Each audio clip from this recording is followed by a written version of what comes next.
சந்திராபுரம் பொன்னுசாமி ராதாகிருஷ்ணன் என்கிற சிபி ராதாகிருஷ்ணன் RSSல் ஆரம்பித்து பாரதிய ஜனதா கட்சியின் வழியாக ஆளுநர் மாளிகை வரை சென்று தற்போது இந்தியாவின் குடியரசு துணைத் தலைவர் பதவியை நோக்கி நகர்ந்துள்ள தமிழர். அமைதியான அரசியல்வாதியாக அறியப்படும் சிபி ராதாகிருஷ்ணன் தனது அரசியல் பயணத்தில் பல அதிரடிகளையும் நிகழ்த்தியிருக்கிறார். ஒருமுறை தமிழ்நாடு பாஜகவின் தலைவர், 2 முறை கோவை மக்களவை உறுப்பினர், புதுச்சேரிக்கு துணைநிலை ஆளுநர், ஜார்க்கண்ட், தெலுங்கானா, மகாராஷ்டிரா ஆகிய 3 மாநிலங்களுக்கு ஆளுநராக இருந்த சிபி ராதாகிருஷ்ணன் கட்சியில் படிப்படியாக பதவிகளை பெற்று வளர்ந்தவர்.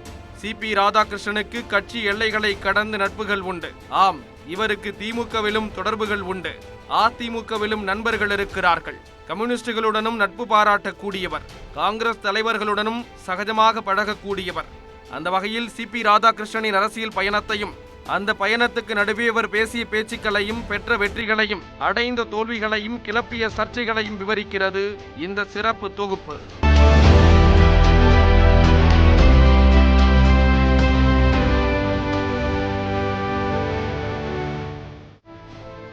சிபி ராதாகிருஷ்ணன் பிறந்தது அன்றைய கோயம்புத்தூர் மாவட்டம் திருப்பூர் அருகே உள்ள சந்திராபுரம். தந்தையார் பொன்னுசாமி, தாயார் ஜானகி. இந்தியாவின் குடியரசுத் தலைவராக இருந்த சர்வப்பள்ளி ராதாகிருஷ்ணன் போல உயர் பதவிக்கு வரவேண்டும் என்ற கனவோடு அவரது பெயரையே தங்கள் மகனுக்கு வைத்தனர் பொன்னுசாமி ஜானகி தம்பதியர். விவசாய குடும்பத்தைச் சேர்ந்த சிபி ராதாகிருஷ்ணனுக்கு ராஷ்டிரிய ஸ்வயம் சேவக் என்கிற RSSன் மீது ஆர்வம் வந்தது. அப்போது அவருக்கு வயது 16 மட்டுமே. ஷாகாவுக்கு செல்வதும், RSS நடத்தும் பயிற்சி முகாம்கள், கருத்தரங்குகளுக்கு செல்வதும் ராதாகிருஷ்ணனுக்கு மிகவும் பிடித்தமான விஷயங்களாக இருந்தன. இன்றைய பாரதிய ஜனதா கட்சியின் ஆரம்பகால வடிவமான பாரதிய ஜனசங்கத்தில் தன்னை இணைத்துக் கொண்டு அரசியல் பணிகளில் ஈடுபட தொடங்கிய சிபி ராதாகிருஷ்ணனுக்கு எமர்ஜென்சி என்கிற நெருக்கடி நிலை காலம் முக்கியமான திருப்பு முனையாக அமைந்தது. 1975ஆம் ஆண்டு இந்தியாவில் நெருக்கடி நிலையை பிரதமர் இந்திரா காந்தி அமல்படுத்தியதை தொடர்ந்து RSS, பாரதிய ஜனசங்கம் உள்ளிட்ட இயக்கங்களும் அரசியல் கட்சிகளும் கடுமையான நெருக்கடிக்கு உள்ளாகின. போராட்டக் களத்தில் இறங்கிய அரசியல்வாதிகளை தேடி தேடி கைது செய்தது இந்திரா காந்தி அரசு. அதனால் அரசியல்வாதிகள் தலைமறைவாக இருந்தபடியே அரசியல் போராட்டங்களை நடத்தினர். அப்படி தலைமறைவு அரசியல் செய்து வந்த RSS மற்றும் பாரதிய ஜனசங்க தலைவர்களுக்கு தேவையான உதவிகளை செய்தார் சிபி ராதாகிருஷ்ணன். அதன் மூலம் தமிழ்நாட்டைச் சேர்ந்த RSS ஜனசங்க தலைவர்கள் பலருக்கும் அறிமுகமான சிபி ராதாகிருஷ்ணன் எமர்ஜென்சிக்கு பிறகு உருவான ஜனதா கட்சியில் இணைந்து அரசியலில் தீவிரம் காட்டத் தொடங்கினார். ஜனதா கட்சியிலிருந்து பிரிந்து பாரதிய ஜனதா கட்சியை வாஜ்பாயும் அத்வானியும் உருவாக்கிய போது சிபி ராதாகிருஷ்ணனும் பாஜகவில் சேர்ந்து கொண்டார். கோயம்புத்தூர் மாவட்ட பாஜகவில் முக்கிய முகமாக உருவெடுத்த சிபி ராதாகிருஷ்ணனுக்கு முதலில் தேர்தலில் போட்டியிடும் வாய்ப்பு 1998ஆம் ஆண்டு கிடைத்தது. ஆனால் அந்த முதல் தேர்தலே சர்ச்சைக்குரிய தேர்தலாக, இந்திய அளவிலான கவனத்தை ஈர்க்கக்கூடிய தேர்தலாக இருக்கும் என்று சிபி ராதாகிருஷ்ணன் உள்ளிட்ட எவருமே எதிர்பார்த்திருக்க மாட்டார்கள். அப்படியான தேர்தலாக அமைந்தது சிபி ராதாகிருஷ்ணனின் முதல் தேர்தல் களம். அப்போது அதிமுக தலைமையில் விரிவான, அதே சமயம் வித்தியாசமான கூட்டணியை உருவாக்கியிருந்தார் ஜெயலலிதா. ஆம், மத்தியில் காங்கிரஸ் ஆட்சி அமைக்க முடியாமல், தேவகவுடா, குஜ்ரால் என்று பிரதமர்கள் நிலையான ஆட்சியை கொடுக்க முடியாமல் தவித்துக் கொண்டிருந்த போது காங்கிரஸ் கட்சிக்கு மாற்றாக வளர்ந்து கொண்டிருந்த பாஜகவை தமிழ்நாட்டில் தனது கூட்டணியில் சேர்த்துக் கொண்டார் ஜெயலலிதா. அப்போது தமிழ்நாட்டில் பாஜகவுக்கு எந்த ஒரு பெரிய வளமோ அங்கீகாரமோ கிடையாது. சொல்லிக் கொள்ளும் வகையில் இருந்த ஒரே விஷயம் என்பது, தமிழ்நாடு சட்டமன்றத்தில் பாஜகவுக்கு ஒரே ஒரு MLA இருந்தார். அவர் பத்மநாபபுரம் தொகுதியில் வென்ற வேலாயுதன். என்றாலும் தேசிய கட்சியான பாஜகவுக்கு கௌரவமான இடத்தை கொடுக்க வேண்டும் என்பதற்காக 5 மக்களவை தொகுதிகளை ஒதுக்கினார் ஜெயலலிதா. அப்படி பாஜகவுக்கு ஒதுக்கப்பட்ட தொகுதிகளுள் கோயம்புத்தூரும் ஒன்று. அந்த தொகுதியில் யாரை பாஜக வேட்பாளராக களமிறக்குவது என்ற கேள்வி எழுந்தபோது பாஜக தலைமையில் தவிர்க்க முடியாத தேர்வாக பாஜகவின் கொங்கு மண்டல முகங்களுள் முக்கியமானவராக இருந்த சிபி ராதாகிருஷ்ணன் அறிவிக்கப்பட்டார். அப்போது அவருக்கு ஆதரவாக பரப்புரை செய்வதற்காக பாஜக மூத்த தலைவர் LK அத்வானி கோயம்புத்தூருக்கு வந்தார். அப்போதுதான் இந்தியாவையே உழுக்கக்கூடிய கோவை குண்டுவெடிப்பு சம்பவம் நிகழ்ந்தது. 1998 பிப்ரவரி 14 அன்று கோயம்புத்தூருக்கு வந்தார் அத்வானி. திருவனந்தபுரத்தில் இருந்து கோயம்புத்தூருக்கு சிறப்பு விமானம் மூலம் அத்வானி வருவதாக அறிவிக்கப்பட்டிருந்தது. ஆனால் திடீரென ஏற்பட்ட சிக்கலால் 2.5 மணி நேரம் தாமதமாக கோயம்புத்தூருக்கு வரவேண்டிய சூழல் அத்வானிக்கு உருவானது. இடைப்பட்ட சமயத்தில்தான் சிபி ராதாகிருஷ்ணனுக்கு ஆதரவாக அத்வானி பரப்புரை செய்யவிருந்த மேடைக்கு 100 மீட்டர் தொலைவில் மிகப்பெரிய குண்டுவெடிப்பு நிகழ்ந்தது.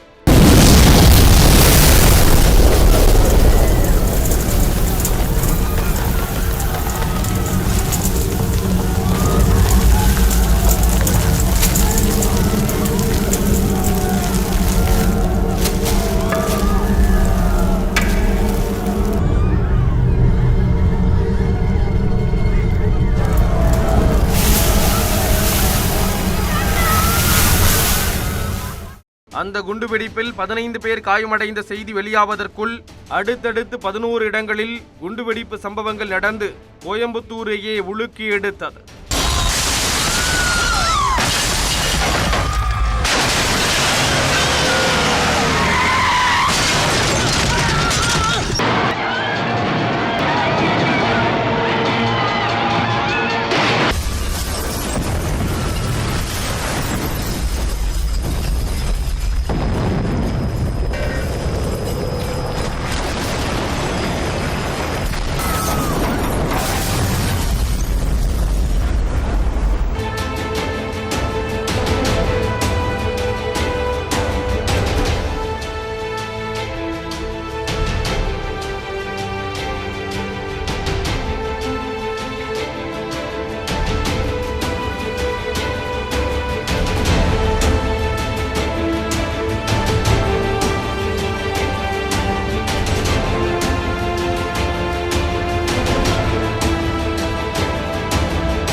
வெடிப்புகளுக்கு நடுவே கோயம்புத்தூர் விமான நிலையம் வந்திறங்கினார் அத்வானி.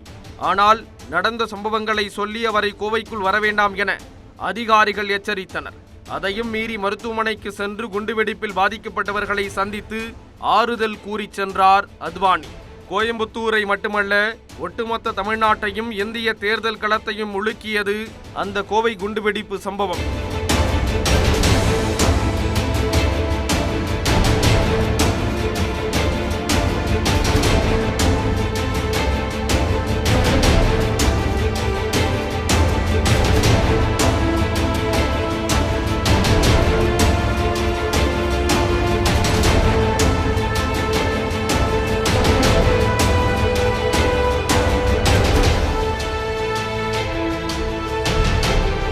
அதன் பிறகு நடந்த தேர்தலில் திமுக வேட்பாளர் சுப்பையனை சுமார் 1,44,000 வாக்குகள் வித்தியாசத்தில் தோற்கடித்து முதன்முறையாக இந்திய நாடாளுமன்றத்திற்குள் நுழைந்தார் சிபி ராதாகிருஷ்ணன். அப்போது தமிழ்நாட்டில் இருந்து பாஜகவுக்கு சிபி ராதாகிருஷ்ணன், ரங்கராஜன் குமாரமங்கலம், மாஸ்டர் மதன் ஆகிய 3 எம்பிக்கள் கிடைத்தனர். அந்த 3 எம்பிக்களில் மற்ற இருவரும் சொற்ப வாக்குகள் வித்தியாசத்தில் மட்டுமே வெற்றி பெற்றனர். ஆனால் கோயம்புத்தூரில் போட்டியிட்ட சிபி ராதாகிருஷ்ணன் மட்டுமே சுமார் 1.5 லட்சம் வாக்குகள் வித்தியாசத்தில் வெற்றி பெற்றார். அந்த நொடியிலிருந்தே கோவை என்பது பாஜகவின் கோட்டை என்று சொல்லத் தொடங்கிவிட்டனர் பாஜகவினர். அதற்கு ஏற்ப அடுத்து வந்த மக்களவை தேர்தலிலும் கோயம்புத்தூர் தொகுதியில் சிபி ராதாகிருஷ்ணனை வெற்றி பெற்றார். அப்போது தேர்தல் களத்தில் வெவ்வேறு ஆச்சரியங்கள் நிகழ்ந்தன. 1998 மத்தியில் ஆட்சி அமைத்த வாஜ்பாய் அரசு 13 மாதங்களில் கவிழ்ந்தது.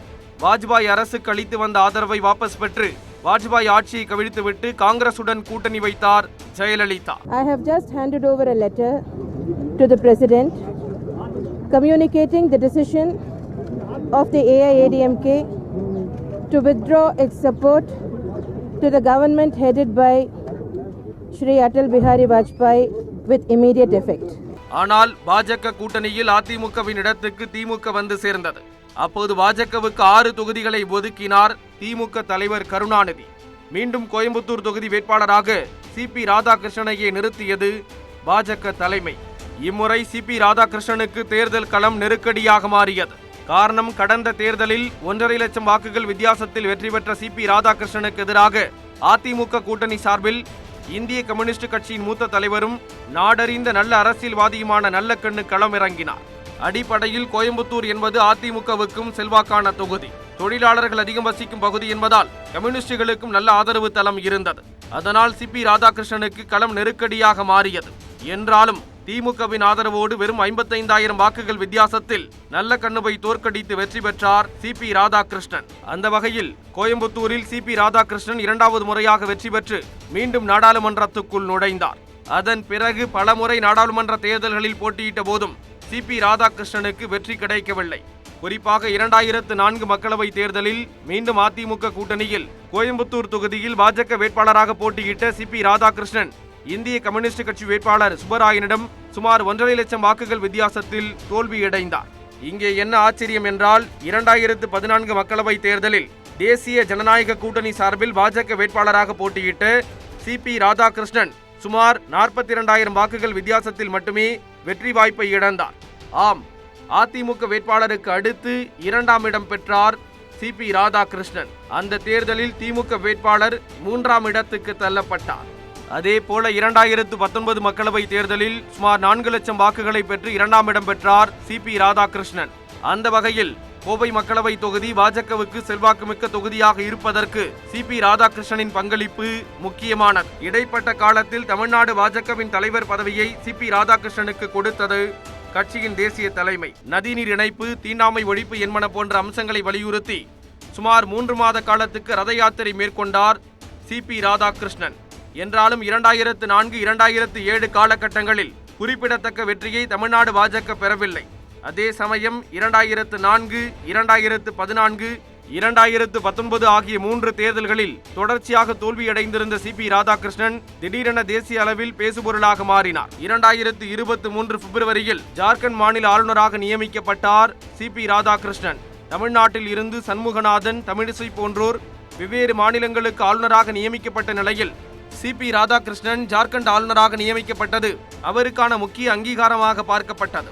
அதன் பிறகு தெலுங்கானா மாநில ஆளுநராகவும் புதுச்சேரி மாநில துணைநிலை ஆளுநராகவும் இருந்த டாக்டர் தமிழிசை ராஜினாமா செய்தபோது அந்த 2 பதவிகளும் சிபி ராதாகிருஷ்ணன் வசமே தரப்பட்டது. 2024 ஜூலையில் மகாராஷ்டிர மாநில ஆளுநராக நியமிக்கப்பட்டார் சிபி ராதாகிருஷ்ணன். அந்த வகையில் 3 மாநிலங்களுக்கு ஆளுநராகவும் 1 மாநிலத்திற்கு துணைநிலை ஆளுநராகவும் பணியாற்றும் வாய்ப்பு கிடைத்த வெகு சிலருள் சிபி ராதாகிருஷ்ணன் முக்கியமானவர். அமைதியானவராக அறியப்பட்ட சிபி ராதாகிருஷ்ணன் சில சமயங்களில் சர்ச்சைக்குரிய வகையில் பேசுவதும் செயல்படுவதும் உண்டு. சில சமயங்களில் அவர் இயல்பாக பேசுவது அரசியல் களத்தில் சர்ச்சைகளை உருவாக்கி விடுவதும் உண்டு. அப்படித்தான் 2018 செப்டம்பரில் பொதுக்கூட்டம் ஒன்றில் பேசிய சிபி ராதாகிருஷ்ணன் கோவை குண்டுவெடிப்புக்கு காரணமான காவலர் செல்வராஜ் கொலையை அடுத்து போலீசார் தான் கலவரத்தில் ஈடுபட்டனர். ஆனால் ஒரு காவலரை கூட பாஜக காட்டிக் கொடுக்கவில்லை.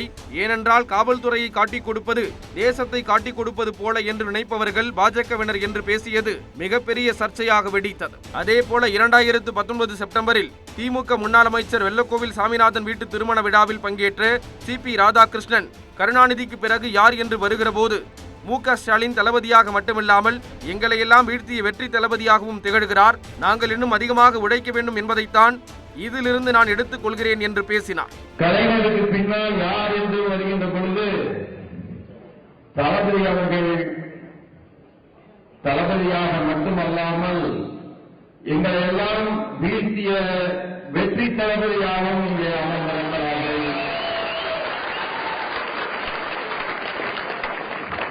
அதிலிருந்து நான் ஒன்றைத்தான் எடுத்துக் கொள்கிறேன். நாங்கள் உழைக்க வேண்டியது இன்னும் கலைஞரை போல நிறைய இருக்கிறது என்பதை நீங்கள் பறைசாற்றுவீர்கள். பாஜகவின் மூத்த தலைவர்களுள் ஒருவரான சிபி ராதாகிருஷ்ணன் திமுக தலைவர் மு.க. ஸ்டாலினை வெற்றி தளபதி என்று புகழ்ந்து பேசியது அரசியல் களத்தில் பேசுபொருளாக மாறியது. பிறகு நான் பேசியதில் எந்த அரசியலும் இல்லை, அரசியல் நாகரிகம் மட்டுமே இருந்தது என்று சிபி ராதாகிருஷ்ணன் விளக்கம் கொடுத்து வெற்றி தளபதி சர்ச்சையை முடிவுக்கு கொண்டு வந்தார். அரசியல்வாதி என்ற முறையில் சர்ச்சைக்குரிய கருத்துக்களை சொல்வது எல்லோருக்கும் இயல்பானது. ஆனால் ஆளுநர் பதவிக்கு வந்த பிறகும் அரசியல் ரீதியான சர்ச்சைகளை கிளப்பக்கூடிய வகையில் சில இடங்களில் பேசி பரபரப்பை கிளப்பியிருக்கிறார் சிபி ராதாகிருஷ்ணன். சில தருணங்களில் மற்றவர்கள் சொல்ல தயங்கும் வார்த்தைகளை அதிரடியாக சொல்லியிருக்கிறார் அவர். உதாரணமாக, தமிழ்நாட்டில் திமுக ஆட்சி வந்த பிறகு மத்திய அரசு என்பதை ஒன்றிய அரசு என்று சொல்ல தொடங்கினார் முதலமைச்சர் மு.க. Stalin. India, that is Bharat, shall be a union of states என்றுதான் இருக்கிறது. அதைத்தான் பயன்படுத்துகிறோமே தவிர சட்டத்தில் இல்லாததை நாங்கள் பயன்படுத்தல. ஒன்றியம் என்பது தவறான சொல் அல்ல. மாநிலங்கள் ஒன்று சேர்ந்ததுதான் அதனுடைய பொருள். எனவே ஒன்றியம் என்ற வார்த்தையை பார்த்து யாரும் மிரள தேவையில்லை. அந்த ஒரு வார்த்தையில் கூட்டாட்சி தத்துவம் அடங்கியிருக்கிறது. அதற்காகத்தான் அதை நாங்கள் பயன்படுத்திக் கொண்டே இருப்போம். அதை கடுமையாக விமர்சித்த ஆளுநர் சிபி ராதாகிருஷ்ணன், தமிழ்நாடு முதலமைச்சராக கலைஞர் கருணாநிதி இருந்தபோதே ஒன்றிய அரசு என்று அழைக்கவில்லை, மத்திய அரசு என்றுதான் அழைத்தார்கள். இப்போது புதிதாக ஒன்றிய அரசு என்று சொல்வது வேற்றுமையை விதைக்கிறது என்றார். அதுதான் ஆளுநருக்கும் தமிழ்நாடு அரசுக்கும் இடையில் மோதலை உருவாக்குகிறது என்றார். அத்தோடு நிறுத்தவில்லை. இனிமேல் மத்திய அரசை ஒன்றிய அரசு என்று சொன்னால் மாநில அரசை பஞ்சாயத்து அரசு என்றுதான் சொல்வேன் என்று ஆளுநர் சிபி ராதாகிருஷ்ணன் பேசியது அரசியல் களத்தில் வாத பிரதிவாதங்களை கிளப்பியது. கோவை கொடிசியா அரங்கில் பாராட்டு விழா நடந்தது.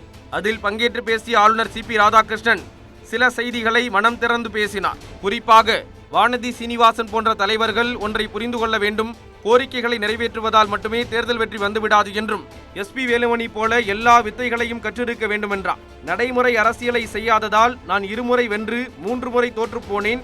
நான் என் தனிப்பட்ட கொள்கைகளை புகுத்தியதால் தான் தேர்தலில் தோல்வியடைந்தேன்.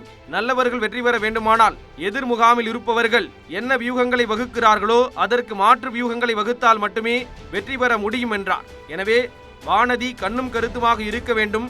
SP வேலுமணியுடன் பயணிக்கும் வரை பிரச்சனை இல்லை, எதிரணிக்கு போனால் காணாமல் போய்விடுவாய் என்று அக்கறையுடன் ஆலோசனை சொன்னார் சிபி ராதாகிருஷ்ணன். வெற்றி பெற்ற மனிதர்கள் எல்லாம் புத்திசாலிகள் இல்லை, புத்திசாலி மனிதர்கள் எல்லாம் வெற்றி பெற்றதும் இல்லைன்னு சந்திரபாபுவே காணாமல் போனார். நாமளும் அதே மாதிரி போயிடுவோம். அதனால் நீங்கள் வந்து ரொம்ப ரொம்ப ஜாக்கிரதையாக ஒவ்வொரு இதையும் அடியும் எடுத்து வைக்கணும்னு தான் உனக்கு மோகன்குமார் சொல்கிறேன். மோகன்குமார் அண்ணனுக்கு பிரச்சனை இல்லை, அவர் எப்பொழுதுமே தேர்தலில் நிற்க போகிறதில்ல.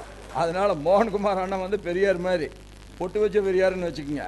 அவர் என்றைக்குமே மோகன்குமார் அண்ணன் தேர்தலை சந்திக்க மாட்டார். அதனால் வானதி நீயே அதை கண்ணும் கருத்தமாக பார்த்துக்கணுன்னு சொல்கிறேன். இல்லைன்னா வேலுமணி அண்ணன் கூட நீ பயணிக்கிற வரைக்கும் உனக்கு பிரச்சனை இல்லை, எதிரணியில் இருந்தீங்கன்னா அப்புறம் நீ காணாமல் போயிடுவ. அரசியல் களத்தில் இருந்து வெளியேறி ஆளுநர் பதவிக்கு சென்றுவிட்ட பிறகும் கூட அரசியல் களம், தேர்தல் வியூகம், கூட்டணி பற்றியெல்லாம் ஆளுநர் சிபி ராதாகிருஷ்ணன் பேசியது அரசியல் களத்தில் சர்ச்சைக்குரிய பேசுபொருளாக மாறியது. இந்தியா கூட்டணி என்ற பெயரில் காங்கிரஸ் தலைமையில் கூட்டணி உருவான போது இந்தியாவின் பெயரை பாரத் என்று மாற்றப் போகிறார் பிரதமர் நரேந்திர மோடி என்ற பேச்சு எழுந்தது. அப்போது ஜார்க்கண்ட் ஆளுநராக இருந்த சிபி ராதாகிருஷ்ணன், முன்னாள் தமிழ்நாடு முதலமைச்சர் அண்ணாதுரையை பிரதமர் மோடி பின்பற்றுகிறார் என்று நினைக்கிறேன். சென்னை மாகாணம் என்று இருந்த பெயரை அண்ணா தமிழ்நாடு என்று மாற்றினார். அது சரியா தவறா?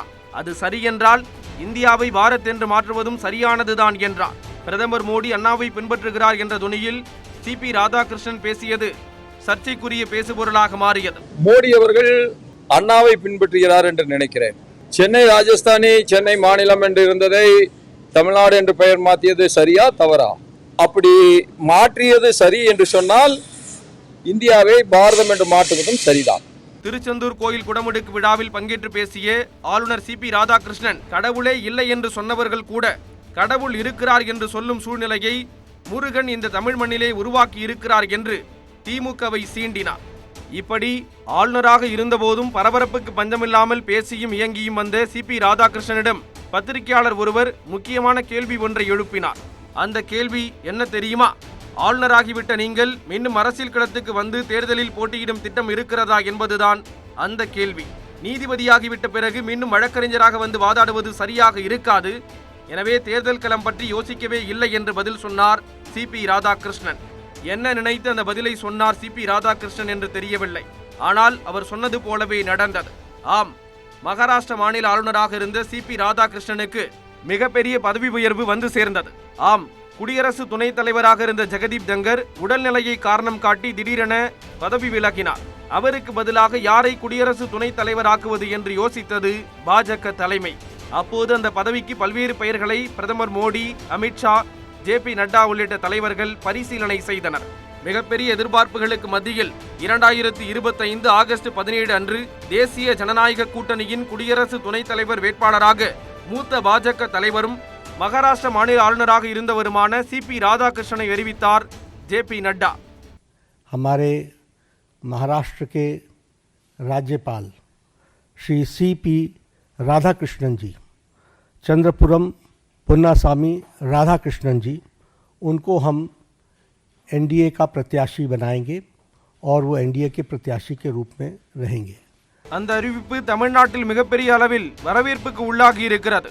ஆம், தமிழர் ஒருவருக்கு பிரதமர் மோடி கொடுத்திருக்கும் அங்கீகாரமாகவே இந்த அறிவிப்பு பார்க்கப்படுகிறது.